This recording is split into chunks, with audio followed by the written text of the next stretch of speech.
تو جب دونوں برابر درجے کی ہوں، اب مسئلہ ہوگا کہ ان میں سے کس پہ عمل کیا جائے گا. تو اس میں کچھ چیزیں ہیں جو لی جاتی ہیں. اچھا، اب اس میں ایک ترتیب تو یہ ہے کہ آپ اس غلطی کو جو اس میں کمزوری آئی ہے اس کو مختلف طریقوں سے ریزالو کر سکتے ہیں، یہ بھی پاسبلٹی ہے. اور ایک یہ ہے کہ نہیں، ریزالو نہیں کر سکتے، دونوں برابر کے برابر ہے. تو یہ ساری پاسبلٹیز ہیں. تو کیسے کیا جاتا ہے اس کو دیکھتے ہیں. تو اس طریقے سے 5 تقسیم بن جائیں گی، 5 قسمیں بن جائیں گی. وہ کیا ہوگی؟ ایک تو حدیث وہ ہوگی جو محکم کہلاتی ہے. محکم کون سی حدیث ہوگی؟ جس میں کوئی کانفلکٹ نہیں ہوگا، کہ یہ محکم میں مضبوط ہے، ایسی زبردست ہے کہ اس میں کوئی اشکال نہیں ہے، کوئی پریشانی کی بات نہیں ہے، کوئی حدیث اس سے ٹکراتی نہیں ہے. تو ظاہر بات ہم اس کو اس لیے یہاں رکھ رہے ہیں کہ جب ہم احادیث کو جب اس طرح سے تقسیم کر رہے ہیں، تو اگرچہ ہم تقسیم تو اس بیس پہ کر رہے ہیں کہ کوئی اس میں تعارض ہو، کانفلکٹ ہو، لیکن جس کا کانفلکٹ نہیں ہوگا اس کا بھی مینشن کرنا ضروری ہے، ایک نام اس کا بھی دینا ضروری ہے تاکہ وہ پوری کیٹیگری کمپلیٹ ہو جائے.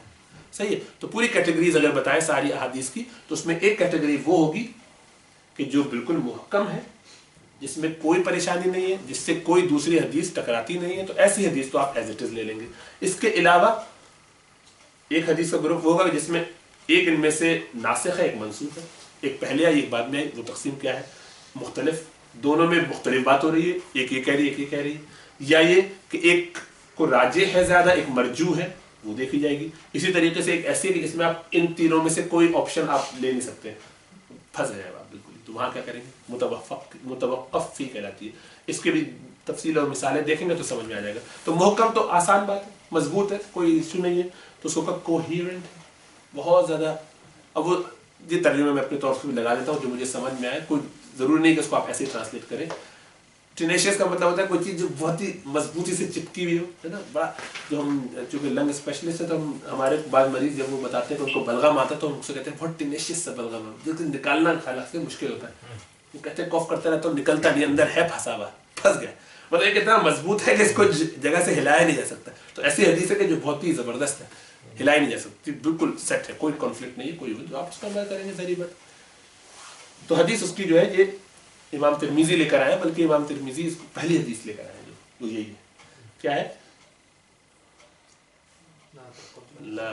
لا تقبل صلاۃ بغیر طہور ولا صدقۃ من غلول، کہ نماز بغیر پاکی کے قبول نہیں کی جائے گی اور صدقہ غلول کے ساتھ قبول نہیں کیا جائے گا. یعنی جس میں کوئی غل ہو، کوئی گندگی ہو، کوئی خرابی ہو، حرام کا کوئی عنصر ہو، کوئی ایسی چیز ہوگی صدقے میں تو وہ قبول نہیں کی جائے گی. حرام کا پیسہ ہے، صدقہ آپ کرنا چاہیں تو یہ حدیث ہے، اس میں کوئی اختلاف نہیں ہے، کوئی اشکال نہیں ہے، کوئی اور حدیث اس سے کانفلکٹ نہیں کرتی. تو یہ محکم کی ایک مثال ڈال دی تاکہ اس کی مثال سامنے آ جائے. بس باقی ضریبت ہے، اس میں تو پریشانی کی بات نہیں. اب یہ حدیث جو مختلف الحدیث کہلائے گی، کہ ایک حدیث ہے اس میں ڈسکرپنسی آ رہی ہے. کیا ڈسکرپنسی آ رہی ہے؟ کہ دو نریشن ہیں، دونوں صحیح ہیں، لیکن ایک بات کہتی ہے، دوسری بالکل دوسری بات اس کے اپوزٹ کہتی ہے. اس کی مثال یہ حدیث دیکھیے آپ. جب آپ کیسے کوشش کریں گے ان میں ریکنسائل کرنے کے لیے، اس کا ایک طریقہ ہوگا تو وہ دیکھا جائے گا. حدیث فرمایا اللہ کے رسول صلی اللہ علیہ وسلم میں، صحیح مسلم میں، کہ لا عدوہ ولا طیرہ. لا عدوہ ولا طیرہ. عدوہ کے مطلب کوئی چیز متعدی نہیں ہوتی، یہ کوئی چھوت چھات نہیں ہے، کوئی بیماری ایک سے دوسرے کو لگتی نہیں ہے. ولا طیرہ، اور یہ کوئی جو ہے نا نحوست یا منحوس ہے، تو یہ سب چیزیں بالکل بیکار بات ہے. تو بالکل یہ ٹھیک نہیں، تو کسی سے کسی کو لگتی نہیں. تو یہ حدیث مسلم شریف کی ہے، تو حدیث صحیح ہے، بالکل ظاہر بات. لیکن دوسری طرف اللہ کے رسول صلی اللہ علیہ وسلم فرما رہے ہیں، یہ بھی حدیث بالکل صحیح ہے، بخاری کی حدیث. فر من المجذوم فرارک من الاسد. جس شخص کو جزام ہو جائے، لیپرسی ہو جائے، اس سے ایسے بھاگو جیسے کہ تم شیر کو دیکھ کے بھاگتے ہو. تو یہاں وہاں تو فرمایا تھا کہ کوئی چیز کسی کو چھوت چھات، بیماری ایک دوسرے کو لگتی نہیں ہے. وہ اچھوت والا نفس، یہ انڈیا والے اچھوت کی بات نہیں کر رہا ہوں کہ وہ تو وہاں پہ تو کوئی بیماری کی بات نہیں. چھوت ہمارے ہیں جو جس کو اردو میں کہا جاتا ہے، وہاں یعنی کسی کی بیماری کسی کو لگ جائے، ایسی والی بھی چھوت کی بیماری کہتے ہیں نا، کنٹیجس. تو کنٹیجن نہیں ہے، کوئی بیماری ایسی نہیں کہ یہ دوسرے کو لگ جائے. وہ حدیث میں یہ فرمایا. یہاں فرمایا کہ جب تمہیں کوئی جزام والا لگے تو اس کو علماء ریکنسائل کرتے ہیں. تو ان دونوں حدیثوں کو علماء نے ایسے ریکنسائل کیا کہ دونوں کی دونوں اگرچہ مختلف الحدیث، موضوع یہ مختلف الحدیث ہے، دونوں حدیث صحیح ہیں اور دونوں ہی اپنی جگہ پر سمجھی جا سکتی ہیں.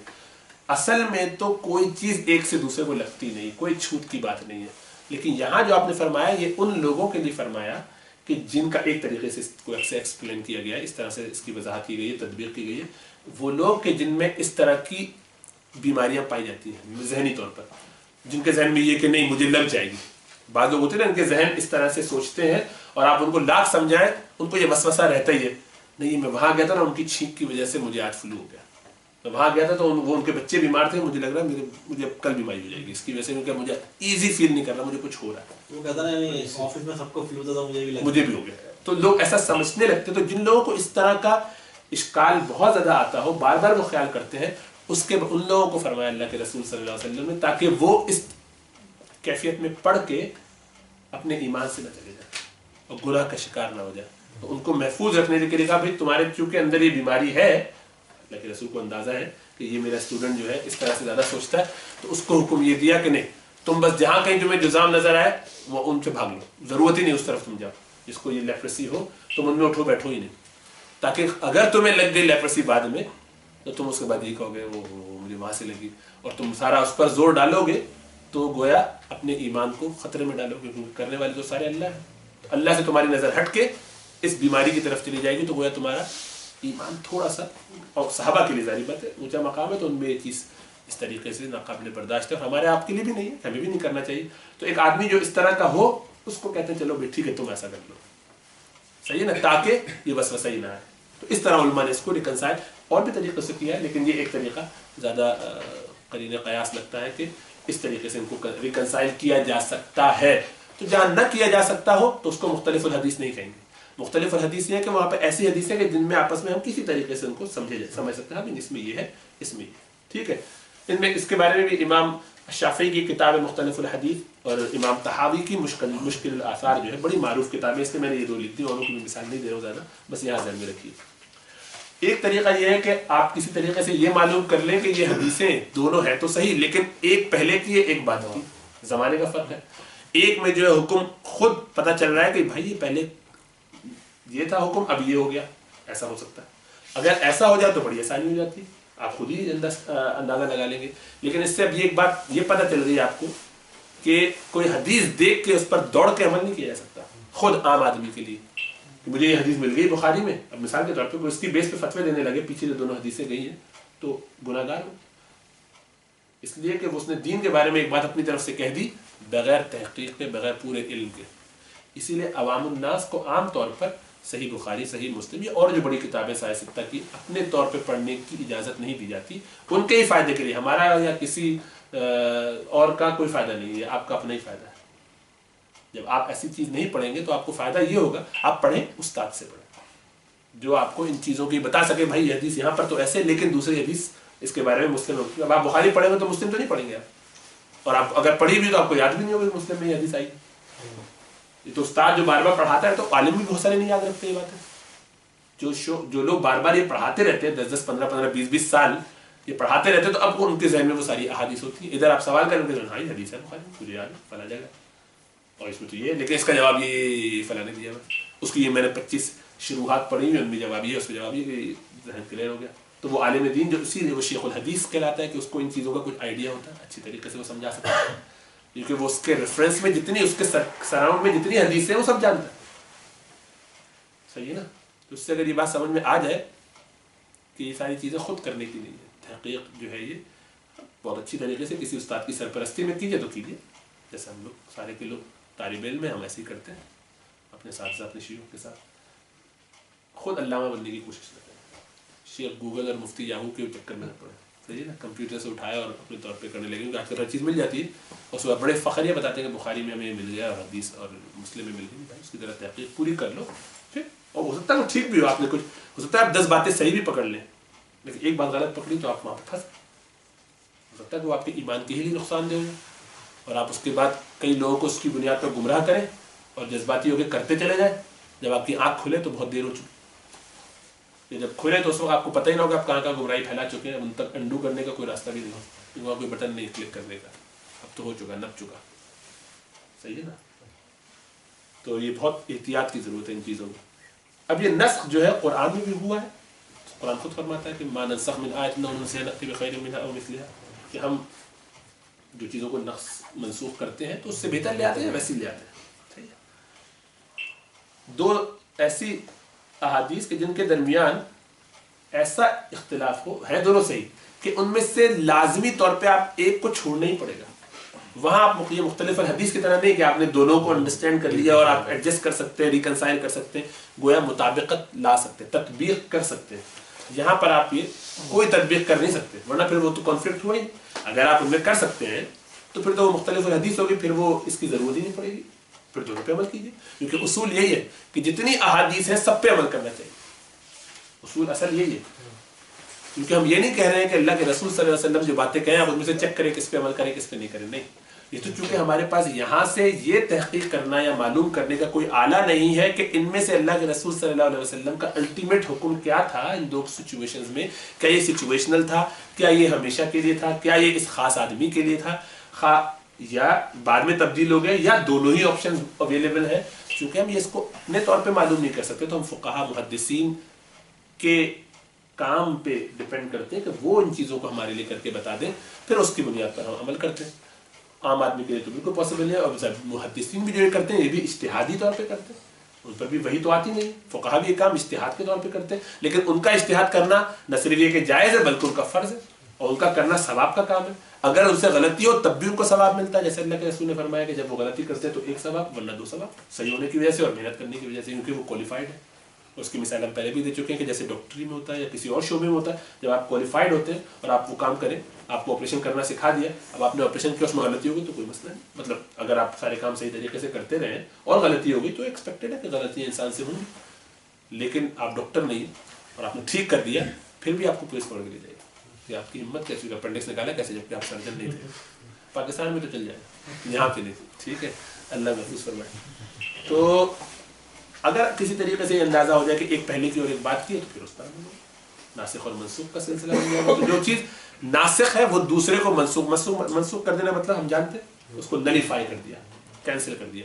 تو ناسخ وہ ہے جو کینسل کرے, منسوخ وہ ہے جس کو کینسل کیا جائے. تو جو پرانی ہوگی اس کو نئی والی چیز منسوخ کر دی کہ نیا ایڈیشن آ گیا, لیٹسٹ ایڈیشن آ گیا, بعد میں اللہ کے رسول نے بھی یہ فرما دیا. اب اس کی ترتیب یہ ہو سکتی ہے کہ جو ناسخ ہے وہ خود پتہ چل جائے, اللہ کے رسول صلی اللہ علیہ وسلم کے اپنے الفاظ میں ہی ایسا آ جائے.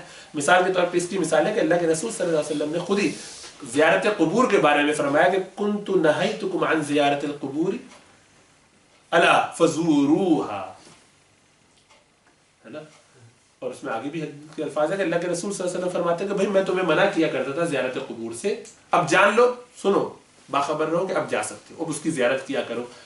کہ فرمایا کہ یہ تمہیں موت یاد دلانے والا ایک ذریعہ ہے, اس سے موت یاد آتی ہے. قبروں کے پاس جاتے ہو, اپنی موت کو یاد کرتے ہو تو اس کا تمہیں فائدہ ہوتا ہے, آخرت کو یاد کرتے ہو تو اچھی چیز ہے.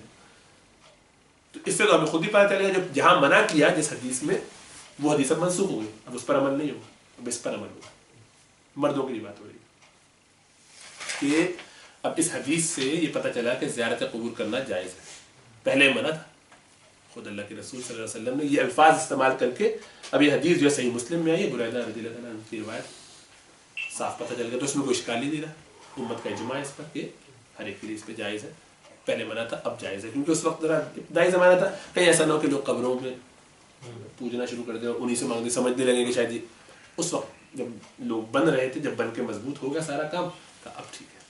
جیسے قرآن کے لیے ہوا کہ جب قرآن کے لکھا جائے گا تو ابھی قرآن کو پکا ہونے تو جب سارا لکھ لیا جائے گا, اب حدیث کی بات آئے گی تو پھر حدیث بھی لکھ لیں. فی الحال ذرا قرآن پہ زیادہ فوکس رکھو. جیسے عمر فاروق کو منع فرمایا تھا کہ بھائی تم تورات وہ لے آئے تھے نسخہ اور بڑے شوق سے دکھایا اللہ کے رسول, تو آپ ناراض ہوتے کرنے. موسیٰ بھی ہوتے تو ان کے لیے بھی اس کے علاوہ کوئی راستہ نہیں تھا کہ وہ میرے طریقے پر چلیں. وہ بھی تورات نہیں پڑھتے, اگر آپ آ جائیں موسیٰ تو یہ بتانے کا مطلب تھا. اور تم تورات پڑھ کے خوش ہو رہے, تمہارے پاس جو ہے موجود اس کو فکر کرو. لیکن ظاہر معلوم ہے کہ وہ اس وقت کے لیے تھا. اب تو یہ تورات کو اگر پڑھے آج عالم دین, ہم آپ کو نہیں پڑھنا چاہیے, لیکن عالم دین پڑھے تحقیق کے لیے, معلوم کرنے کے لیے, تو پڑھتے ہیں, پڑھنا چاہیے, ضرورت ہے امت کی, ان کا جواب کون دے گا, امت کو گمراہی سے بچائے گا کون. تو وہ اس زمانے میں, لیکن ابتدائی طور پہ جب قرآن آ رہا تھا تو اس وقت. تو یہ ایک تو صورت یہ ہوگی. یا کسی صحابی نے کھانا کھایا, آپ نے پکا ہوا کھانا, اس کے لیے حدیث آگے کہ پکا ہوا جو کھانا ہے کھایا اگر آپ نے جو چولہے پہ گرم کر کے کوئی چیز, چائے پی لی, کھا لیا, کچھ کھانا وانا, تو اس سے وضو گیا. پہلے ہی ہوتا, اور وہ چیز اس کو آپ چھو لیں. لیکن پھر صحابی فرماتے ہیں, جابر بن عبداللہ فرماتے ہیں, یہ سنن ابی داؤد کی روایت ہے, کہتے ہیں کہ کانا آخر الامرین من رسول اللہ صلی اللہ علیہ وسلم ترک الوضوء مما غیرت النار کہ ترک الوضوء مما غیرت النار کہ آخری کام 2 کاموں میں سے اللہ کے رسول صلی اللہ علیہ وسلم سے وضو نہ ٹوٹنے کا ہے کہ آپ کو وضو نہیں کرنا، یعنی وضو چھوڑ دیجئے اس چیز سے کہ جو آگ سے تبدیل ہو جائے. مطلب یہ کہ سالن آپ نے پکانا چاہا، پانی رکھا، پانی سالن بن گیا، آٹا رکھا، روٹی بن گئی. تو جو چیز تبدیل کر دے آگ جس چیز کو، اس کو اگر کھا لیا آپ نے، ایسی کسی چیز کو کہ جو آگ کی وجہ سے تبدیل ہو گئی، ڈالا چکن نکلا روسٹ تو چینج ہو گیا. تو اگر ایسا ہو گیا تو وہ چیز آپ سے وضو کو لازم کر دے گی. تو کہا اب اس کو ترک کر دیا جائے، اس پر اب وضو نہیں کرنا. صحیح ہے. تو یہ خود صحابی فرماتے جابر بن عبداللہ کہ 2 کاموں میں سے جو بعد کا کام تھا اللہ کے رسول نے وہ بتا دیا کہ وہ یہ ہے کہ نہیں اب اس پہ وضو کرنے کی ضرورت نہیں. ٹھیک ہے. ترک الوضو یعنی وضو نہیں کرنا پڑے گا اس پہ. ٹھیک ہے. تو یہ صحابی نے وضاحت کر دی تو اس میں بھی کوئی اختلاف نہیں رہا. پہلے کیوں تھا یہ تفصیل بعد میں، حدیث کی تفصیل تشریح ابھی نہیں کر رہے ہیں، ہم خالی مثالیں پڑھ رہے ہیں. ٹھیک ہے. بس وہ اللہ کے رسول نے فرمایا تھا، یہ اس کو ایسی حکم سمجھیے. ٹھیک ہے. کیونکہ پھر وہ سبق مکمل نہیں ہوگا. ذہن میں یہ رکھیے کہ ہم احادیث نہیں پڑھ رہے ہیں، کیونکہ احادیث کی بحث میں اگر لگیں گے تو ایک ہی حدیث میں پورا درس مکمل ہو جائے گا. تو وہ جب حدیث کی کتاب پڑھیں گے انشاءاللہ تعالیٰ اس کے بعد شروع کریں گے. ارادہ ہے کہ پہلے ریاض الصالحین یعنی پہلے امام نووی کی 40 اور پھر اس کے بعد ان کی ریاض الصالحین اور پھر مشکات، یا تو پھر کبھی موقع ہو تو کچھ پڑھیں گے، ابتدائی کچھ چیزیں پڑھتے تو پھر وہاں ان کی انشاءاللہ تفصیلات ڈسکس کریں گے. یہ ہو سکتا ہے کہ کسی چیز کا حکم ہمیں ایسے پتہ چل جائے کہ پہلے یہ بعد میں یہ. صحیح نا. اللہ کے رسول فرماتے ہیں، شداد بن اوس رضی اللہ تعالیٰ عنہ کی روایت ہے، کہتے ہیں کہ ابو داؤد میں اور نسائی دونوں میں آئی ہے حدیث، فرماتے ہیں کہ افطر الحاجم والمحجوم، جس نے حجامہ کی اور جس کی حجامت کی گئی دونوں کا وضو ہو، یہ روزہ ٹوٹ گیا، دونوں نے روزہ توڑ لیا. حجامت اردو والی حجامت نہیں، پٹائی والی نہیں، اس کا مطلب ہے وہ کپنگ، جو پچھنے لگوانا. تو وہ سینگی سے لگا لیتے، سینگیں جو ہوتی ہیں ان سے خالی کر کے، آج کل وہ شیشے کا بھی بنا لیتے ہیں کپ سا، تو کپ لگاتے ہیں، ہلکا سا لینسٹ سا ہوتا ہے، کیا کہنا چاہیے، تھوڑا سا چیرا لگا دیتے ہیں ہلکا ہلکا اسکن پہ. یہ سنت ہے، وہ بہت بڑی فضیلت کی سنت ہے. اور اس میں پھر وہ اس کو سک کرتے تو بلڈ ڈرین، بلڈ لیٹنگ اس کو کہہ سکتے ہیں، بلڈ لیٹنگ، تو خون تھوڑا سا ڈرین ہو جاتا ہے. یہ سنت. اس کے بارے میں فرمایا کہ جس نے یہ کیا اور جس شخص پہ کیا گیا دونوں کا روزہ گیا. لیکن پھر بعد میں اللہ کے رسول صلی اللہ علیہ وسلم فرماتے ہیں، بخاری اور مسلم کی دونوں کی روایت ہے کہ نبی صلی اللہ علیہ وسلم احتجم وهو صائم، وہ روزے کی حالت میں تھے اور آپ نے کروایا. یہ جو بعد والا ہے یہ جو ہے وہ بعد کا واقعہ ہے اور عمرۃ القضاء کا غالباً یا فتح مکہ کے بعد کا واقعہ ہے، اور پہلا والا جو ہے وہ اور پہلے کا ہے، حدیبیہ کا غالباً واقعہ ہے. تو اس طرح کا دونوں کا وقت کا فرق ہے. ہمیں معلوم ہے کہ یہ حدیث اس وقت کی ہے، یہ حدیث اس وقت کی ہے، صحابی کی وجہ سے پتہ چل گیا، وقت کی وجہ سے پتہ چل گیا، کب آپ نے یہ کیا تھا کب وہ کیا تھا. دونوں آپشن آپ کے سامنے ہیں، دونوں آپ کی واقعات آپ کے ذہن میں ہیں کتابوں کے اندر. تو اس کی بیس پہ آپ نے کہا کہ پہلی والی کہ اس سے یعنی روزہ ضائع ہو جاتا ہے، یہ اب نہیں مانا جائے گا، خاص طور سے جس نے کیا اس کا. اب اس طرح سے کرونالوجی کی وجہ سے آپ نے یعنی اس کی ترتیب، وقتی ترتیب کی وجہ سے آپ نے اندازہ لگا لیا کہ یہ حدیث کون سی استعمال کی جائے گی. پھر کسی بات میں امت کا اجماع ہو گیا تو وہ حدیث، جس شخص نے شراب پی، من شرب الخمر فجلدوا فإن عاد في الرابع فاقتلوا. امام ترمذی اور ابو داؤد کی روایت ہے کہ جس شخص نے شراب پی اس کو کوڑے لگا. اب یہ ہے کہ اس نے چوتھی دفعہ بھی اگر پی، 1 2 3 کوڑے لگتے رہے، چوتھی دفعہ بھی اگر پی تو اس کو قتل کر دو. تو یہ حدیث جو ہے اس کے مقابلے میں امت کا اجماع، تمام صحابہ کا بھی، ان کے بعد تمام ائمہ کا، محدثین کا، فقہاء کا، سب کا یہ اجماع ہو گیا اس پر کہ نہیں، قتل کرنے کی سزا اس کے بارے میں نہیں. اگرچہ حدیث صحیح ہے لیکن یہ عمل اس پر نہیں ہوگا، عمل اجماع پر ہوگا جو صحابہ کا عمل ہے، کیونکہ صحابہ نے یہ بات اللہ کے رسول سے سیکھی سمجھی ہوگی کہ بعد میں یہ حکم ہوا کسی طریقے سے منسوخ ہو گیا. اس لیے منسوخ ہو گیا کہ صحابہ ورنہ اجماع نہ کرتے اس بات پر. اور ابن حزم جو ہے وہ لیکن اس پہ وہ تشدد ان کا بہت معروف اور سب جانتے ہیں کہ وہ بہت پرتشدد تھے، جیسا لکھا ہوا گیا ویسے اس سے آگے پیچھے ہلتے نہیں تھے. تو بہت بڑے امام گزرے ہیں لیکن ظاہری فرقے کے. لیکن یہ ہے کہ اس معاملے میں ان کا یہ معاملہ کہ تشدد انہوں نے کیا اور ان کا کہ وہ کہتے کہ نہیں ہم تو اس کو ایسے مانے گے نہیں قتل کریں گے چوتھی دفعہ کے بعد. اللہ کا شکر ہے کہ وہ امیر المومنین نہیں تھے. تو لیکن یہ کہ امت نے اس کو اس وقت بھی ریجیکٹ کیا اور اب بھی ریجیکٹ کیا. تو امام نووی نے جو ہے ان کے بارے میں پھر یہ کہا کہ ان کی اس روایت کی کوئی اہمیت نہیں ہے, ان کی اس بات کی کوئی اہمیت, ہم ان کے اس فتوے کو نہیں مانتے. شاذ فتویٰ ہے ظاہری بات ہے, اس لیے کہ ان سے بڑے لوگوں کے فتوے کے خلاف ہے, تو وہ شاذ کی مثال حدیث تو نہیں ہے لیکن فتوے کے حساب سے یہ شاذ فتویٰ ہے, اس کو ریجیکٹ کر دیا گیا. تو ایک صورت تو یہ ہوگی راجع مرجوع کی بات, ناسخ منسوخ کی بات, کہ نسخ کیا یا ناسخ ہو گیا یا منسوخ ہو گیا تو بعد والی بات ہے. ایک صورت ہے کہ راجح مرجوع ہو, دونوں میں سے کسی ایک کو ترجیح دی جا سکتی ہے. ترجیح کس طرح سے دی جائے گی, اس کے کچھ اصول ہیں اور یہ اصول بھی ہر ایک کے متفق علیہ نہیں, کچھ کے مختلف ہوتے ہیں, کچھ کے مختلف ہوتے ہیں. کوئی امام کوئی محدث اس طرح کا رکھتا ہے, فقہا اپنے حساب سے دیکھتے ہیں, حدیث کو سمجھنے والے اپنے حساب سے دیکھتے ہیں جن کو محدثین کہا جاتا ہے.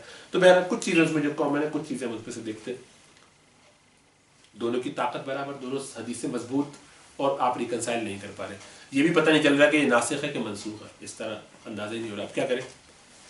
تو ہو سکتا ہے کہ ایک کو دوسرے پر فوقیت دی جا سکتی ہو, تو یوں جس چیز کو فوقیت دی جائے گی اس کو کہا جائے گا راجح, یہ حدیث راجح ہے, اور وہ حدیث مرجوح ہے جس کو حیثیت نہیں دی گئی, اہمیت نہیں دی گئی, پریفرنس جس کو دی گئی اس کو کہیں گے راجح ہے. صحیح ہے, یعنی ترجیح جس چیز کو دی گئی, ہم اردو میں بھی بولتے ہیں ترجیح دے دی گئی, تو ترجیح کس کو دی گئی اس کو راجح کہتے ہیں. تو ایک اصول اس میں یہ قائم کیا گیا, وضع کیا گیا کہ ایسی حدیث, دو حدیثیں, ایک بات کہہ رہی ہے کہ یہ چیز حرام ہے, دوسری حدیث کہہ رہی ہے یہ چیز حلال ہے, اس کی اجازت دی اللہ کے رسول نے. کہتے نہیں یہ حرام ہے, ایک روایت میں یہ آ گیا, آپس میں بات نہیں ہو رہی, الگ روایت آئی, فلاں صحابین سے یہ روایت آئی, وہاں اجازت آ گئی, یا وہاں پہ حرمت کا پہلو ہے, وہاں پر اجازت کا پہلو ہے. مبیح کا مطلب جس چیز کو مباح قرار دیا گیا, جس کو الاؤڈ قرار دیا. دوسری حدیث کہتے ہیں نہیں یہ حرام ہے, حرام قرار دیا. تو اب اگر ایسی صورت ہوئی تو اس میں کہا یہ جائے گا کہ جس چیز میں حرام قرار دیا گیا حدیث کو, اس حدیث کو فوقیت دی جائے گی, اس کو ترجیح دی جائے گی. یہ سیف بھی ہے بھائی, اس میں تو اجازت ہی دی ہے نا, یہ اجازت ہے کرنا, لیکن اجازت نہ ہو تو مشکل ہو جائے گی. تو جب فرض تو نہیں ہے نا, نہیں کرتے, جان چھڑا لیتے, فرض تو نہیں, زیادہ زیادہ اجازت ہے, بہتر ہے کہ احتیاط کریں. اس کی مثال دیکھیں گے. اسی طریقے سے ایک حدیث میں کوئی بات پازیٹیولی بتائی گئی کہ اللہ کے رسول نے ایسا کیا, دوسری حدیث کہتی ہے کہ اللہ کے رسول نے ایسا نہیں کیا. تو اس میں جس بات میں فرمایا کہ آپ نے ایسا کیا اس کو دیکھا جائے گا, اس میں اس کو لیا جائے گا. حرام کی بات نہیں ہو رہی, حرام حلال کی بات نہیں ہو رہی, وہاں تو حرام اور حلال میں جو حرام ہے چیز اس والی حدیث کو لیا جائے گا تاکہ سیف ہو جائے. یہاں پر جس بات سے پتہ چلا کہ اللہ کے رسول نے فلاں عمل کیا ہے, اور ایک دوسرے صحابی کہتے ہیں اللہ کے رسول نے ایسا عمل نہیں کیا, تو جس میں فرمایا کہ عمل کیا ہے اس بات کو لیا جائے گا, اس کو اہمیت دی جائے گی. ٹھیک ہے, اس کی بھی مثال دیکھ لیتے ہیں. اسی طریقے سے دونوں میں اگر کوئی اسٹرینتھ زیادہ ہو کسی درجے میں, دونوں صحیح ہیں لیکن کوئی وجہ ہے جس سے پتہ چلتا ہو کہ یہ زیادہ اسٹرانگ ہے, تو اس کو لے لیں گے. فقہا کے درمیان اور تھوڑا سا ایک فرق ہے, وہ یہ کہ بعض فقہا یہ دیکھیں گے کہ بھئی یہ حدیث جو ہے اس صحابی نے لی کہ جو عمر میں سینئر, تو سوال چھوٹا, تو اس کو شاید اگرچہ صحیح ہے لیکن ہم دونوں کے مقابلے میں, یا حنفی حضرات جو ہے وہ لیں گے خاص طور سے اگر صحابی جس نے روایت کیا وہ فقیہ بھی ہے, اس کا درجہ فقہ میں اونچا ہے, تو کہیں گے نہیں بھئی یہ فقیہ صحابی ہے, اس کا مقام اونچا ہے, تو اس کی بات کو زیادہ اہمیت ہونی چاہیے. اسی طریقے سے وہ خلفاء راشدین میں سے ہے, اگرچہ باقی سارے صحابہ بھی اونچے درجے کے ہیں لیکن خلیفہ ہونے کی وجہ سے اس کی فقہ بھی اونچی ہے, اس کی انڈرسٹینڈنگ بھی زیادہ, اس کو وقت بھی زیادہ ملا, تو شاید تو کچھ اس طرح کی اور چیزیں جس سے ایکسٹرنل کوروبریٹو ایویڈنسز جو ہے یا پوائنٹس ہیں جس کی بنیاد پر اس چیز کو ترجیح دی جا سکتی ہے. امام ابو حنیفہ کا ایک اصول یہ بھی ہے کہ وہ کہتے ہیں اگر قرآن سے زیادہ مطابقت رکھتی ہو کوئی چیز تو وہ والی حدیث لے لیں گے. صحیح ہے نا. اب مثال اس کی دیکھیں, مثال کے طور پہ اللہ کے رسول صلی اللہ علیہ وسلم نے یہ بنی عرینہ کا ایک قبیلہ تھا, ادھر کے جو لوگ تھے وہ آئے تھے, انہوں نے اپنی کچھ جلدی بیماریوں کے لیے کچھ اور مسائل کے لیے شکایت کی, تو آپ نے, یہ بخاری کی حدیث ہے, تو آپ نے ان کو فرمایا کہ تم فلاں جگہ چلے جاؤ اور وہاں پر جو اونٹ ہیں خاص قسم کی کچھ جڑی بوٹیاں کھاتے ہیں, تو ان کا پیشاب اور ان کا دودھ پیو, تو تمہاری پیشاب بھی وہاں پہ آپ نے فرمایا, ان کا یورین. اب ظاہر بات ہے پیشاب تو ہمارے اور انڈرسٹینڈنگ میں تو جائز نہیں, پینا حرام. تو یہاں دوسری طرف اللہ کے رسول صلی اللہ علیہ وسلم, تو یہ حدیث صحیح ہے